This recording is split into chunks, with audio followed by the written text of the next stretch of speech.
Hei folkens, og velkommen til en helt ny video på min kanal. I dag så har vi en ny Kickers unboxing. Og for dere som så og husker på forrige episode, eller ikke episode, men ja, forrige unboxing, så fikk dere med dere at denne pakken er en pakke som jeg har gledet meg veldig til, og jeg håper flere av dere har gjort det.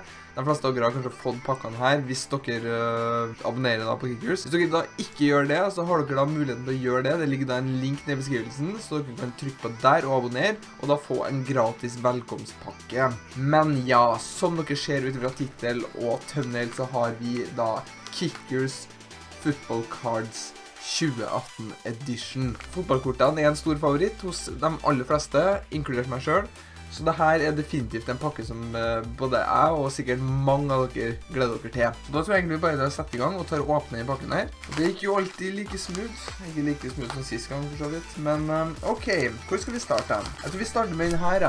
Vi starter med en plakat. Det høres bra ut. Er det Isak? Det er Dortmund i hvert fall. Skal vi se.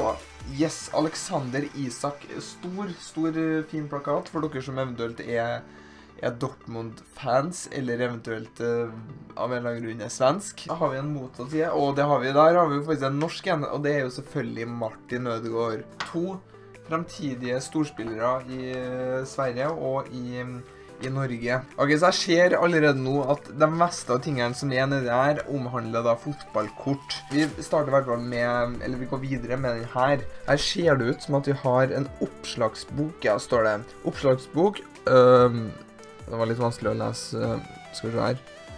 Oversikt over alle 159 kortene i serien. Kule fakta om alle spillerne. Ok, denne her må vi ta en liten tid på. Så her har vi da alle klubbene som da er med i da det her kortsamlinga da. Nå kan du samle alle kortene dine i en app. Enkelt å samle kortene digitalt. Skanning koden på baksida. Du kan sortere kortene. Del kortene med venner. Er det en app du kan finne på App Store? Så her folkens, hvis dere ser på mobilen min her, så har, please fokus der, Kickers Football Cards. Last ned den appen, så har dere da muligheten til å, på en eller annen vis, sannsynligvis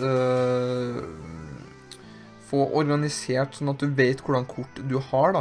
For det skal tydeligvis være en sånn kode på baksiden av kortene, sånn at du eventuelt kan skanne den, og så tar appen og sørger for at liksom, ok, det kortet der har du sånn fysisk. Men vi blar i hvert fall videre mens den appen er lastet ned. Første side er da Arsenal, det går alfabetisk. Korte fakta om hver enkelt spiller, og så har du en sånn liten boks som du sikkert kan sjekke av hvis du har fått tak i den spilleren. Jeg vil bare sjekke hvordan spillere som er med fra United. Ok, så her har du da Anthony Martial, det er da Romelu Lukaku som endelig er United-drakt, for at i den forrige kortserien, 2017, så var han i Everton-drakt, så det var litt sånn trist. Vi har Henrik Mkhitaryan, vi har Zlatan Ibrahimovic, vi har David De Gea, og vi har Paul Pogba. Ok, så nå ser jeg appen her er lastet ned, så jeg skal bare ta kjapt meg og åpne den, og så bare se litt på den. Velg et navn, velg et brukernavn som du kan dele med vennene dine for å gi og ta imot kort. Ok, så der er vi inn på appen, som dere kan se. Hvis vi trykker på det der, så kommer vi opp til masse forskjellige kort. Det er jo da alle kortene som er i den 2018-samlingen. Nå er jo alle kortene her grå da, så jeg vil tro at hvis jeg skanner noen kort, så blir det farge på dem på en måte, som viser at jeg har det kortet. Så har vi da den i midten her, der er det Start Scanning. Der, Start Scanning, ok. Du bare trykker på skjermen her, og så får du sånn at du kan bruke kamera. Når du ser, der er meg. Ja, den siste helt til venstre her, der du kan bytte språk om Kickers, og så kontakt. Det var i hvert fall den appen her.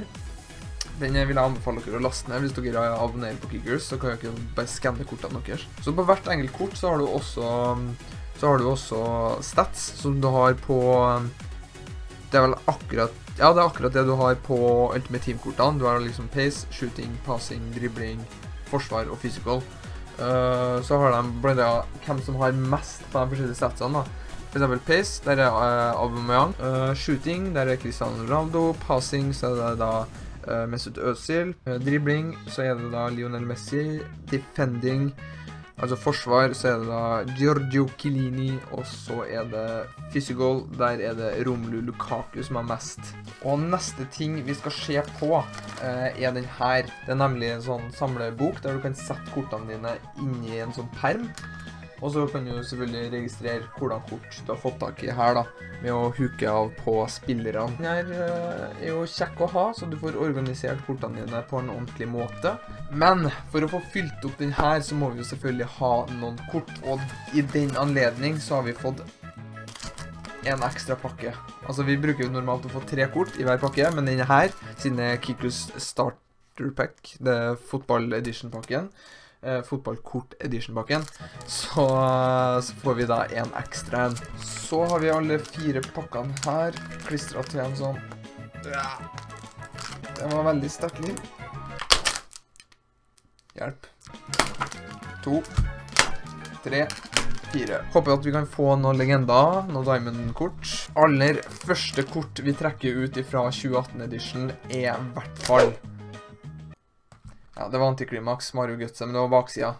Giorgio Chiellini er den aller første spilleren. Det er den spilleren med mest forsvar. Nikolai Jørgensen. Sergio Ramos. Det er jo en bra spiller. Så har vi en Mesut Özil, spilleren med mest passning. Vi har fått 2 spillere som har på en måte mest stats i en av sine kategorier. Så har vi da en Leroy Sané, og så har vi Mario Götze til slutt. Og nå fokuserer den skikkelig bra. Kan du ikke gjøre sånn her hver eneste gang kamera? Første fra denne pakken, Olivier Giroud.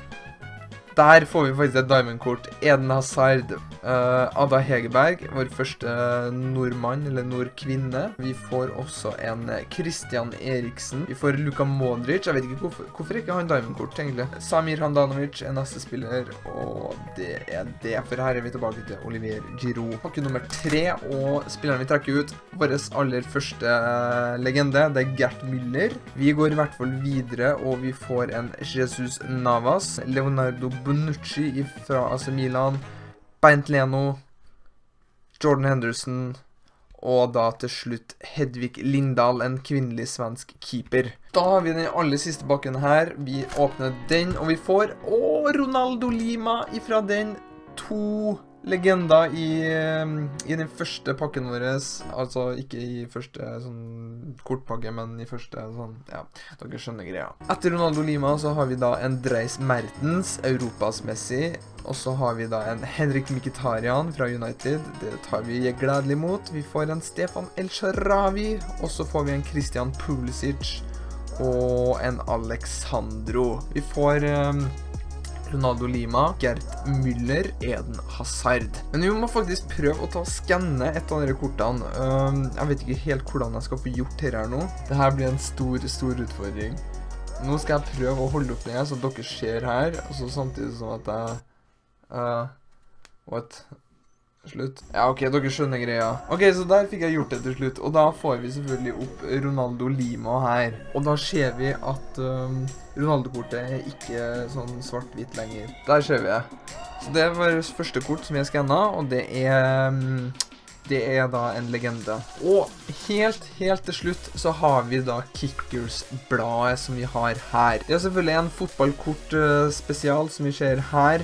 I tillegg til at månedens YouTuber er da Cal Freezy. Jeg vet ikke hvor mange av dere som vet om han, men jeg abonnerer i hvert fall på han. Månedens klubb, Bayern München, og det er alltid sikkert noe annet å finne inne her også. Kikus sin Instagram har da kåret topp 10 beste fotballkortpakker fra 2017. Blant annet en fra Ole Johan, som er den første plassen, med ganske mange legender i tillegg til platinum-kort eller diamond-kort.